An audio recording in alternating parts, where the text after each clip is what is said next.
नमस्कार, मेरा नाम है दीपक शर्मा। आप देख रहे हैं भारतीय मीडिया नेटवर्क। आज हम जिस केस का स्टडी कर रहे हैं वो इस्माइल हानिया की कहानी है। एक गरीब मछुआरे का बेटा कैसे बना हमास का चीफ, आखिर उसके पास कहां से 33,000 करोड़ की संपत्ति आई, कतर से बैठकर कैसे वह ऑपरेट कर रहा है, संक्षिप्त में समझते हैं। गाजा एक जगह का नाम है जो इजराइल के पास समुद्र के किनारे का पट्टी शेप का स्थान है। इसका विश्लेषण हम दूसरे वीडियो में करेंगे।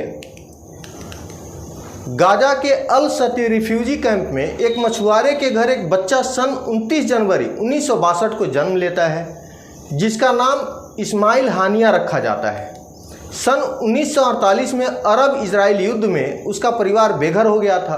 खैर, वह समय के साथ बड़ा होता जाता है। संयुक्त राष्ट्र के खोले गए स्कूल में हानिया अपनी शुरुआती पढ़ाई करता है।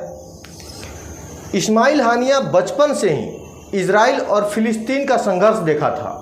जब वह 21 साल का हुआ तो सन 1983 में गाजा के इस्लामिक यूनिवर्सिटी में ग्रेजुएशन करने पहुंचा। उसे बचपन से ही नेतागिरी का शौक था।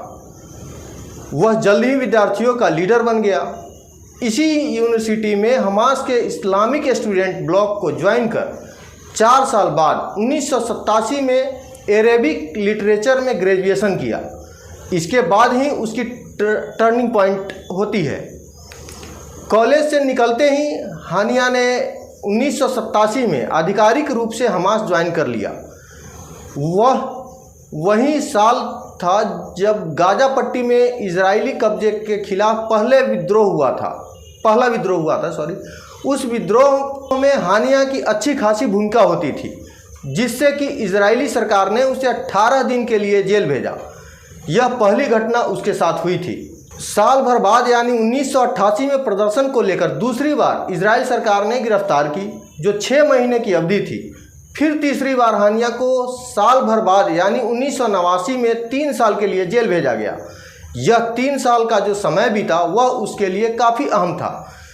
जब हानिया को 1993 में छोड़ा गया तब उसे लेबनान में हमास के कई वरिष्ठ नेताओं के साथ डिपोर्ट कर दिया गया। नेताओं के संपर्क में आने से उसे हमास के बारे में विस्तृत जानकारी होने का मौका मिला।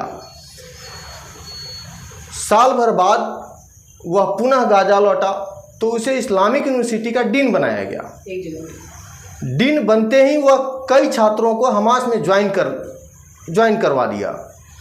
दूसरा टर्निंग पॉइंट तब आया जब उसे हमास के शेख अहमद यासीन का सेक्रेटरी बनाया गया। शेख यासीन पर आंख मूंद कर भरोसा करने लगा, क्योंकि शेख को वह बम धमाके के समय अपने सूझबूझ से बचा लिया था।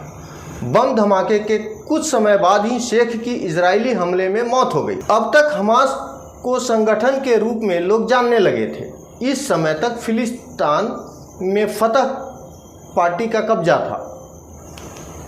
सन 2006 में हमास से इस्माइल हानिया ने लीडरशिप में चुनाव लड़ा और फतह पार्टी को सत्ता से बेदखल कर दिया। 132 सीट में हमास को 76 सीट मिली, जिससे वह प्रधानमंत्री बना।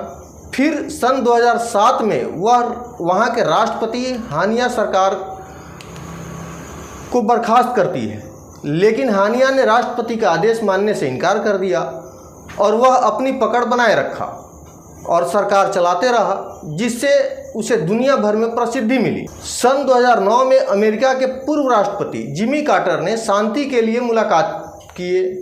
2013 में हमास का डिप्टी चीफ हानिया को ही बनाया गया। 4 साल बाद 2017 में हानिया को हमास का चीफ बनाया गया। तब से हानिया हमास का चीफ बना हुआ है। उसके बाद हानिया ने 2019 में गाजा पट्टी को छोड़कर कई देशों में टूर पर गया। उसने तुर्की और कतर में कई उच्च स्तरीय बैठक भी की। 2020 में खबर आती है कि हानिया को गाजा पट्टी में लौटने से मिस्र रोक रहा है, क्योंकि गाजा में लौटने का एकमात्र वही रास्ता है।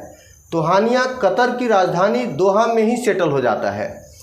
दोहा में हमास का एक राजनीतिक दफ्तर भी है, जिसे कतर सरकार सिक्योरिटी उपलब्ध कराती है।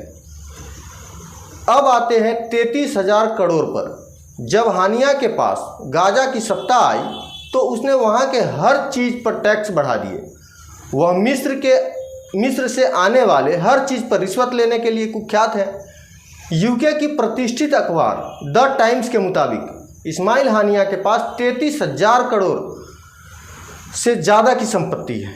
उसके बाद गाजा में कई बड़ी इमारतें, कई बड़े होटल भी हैं जिसे उसके बेटे और दामाद संभालते हैं। हानिया ने 2 शादी की है। दूसरी शादी 47 साल में की। पहली पत्नी और दूसरी पत्नी से जो बच्चे हुए हैं उनकी संख्या 13 है। यह पूरी केस स्टडी गूगल और न्यूज़ पोर्टल से हमने ली है। यह थी हमास के इस्माइल हानिया की कहानी। मिलते हैं हम अगले एपिसोड में। धन्यवाद।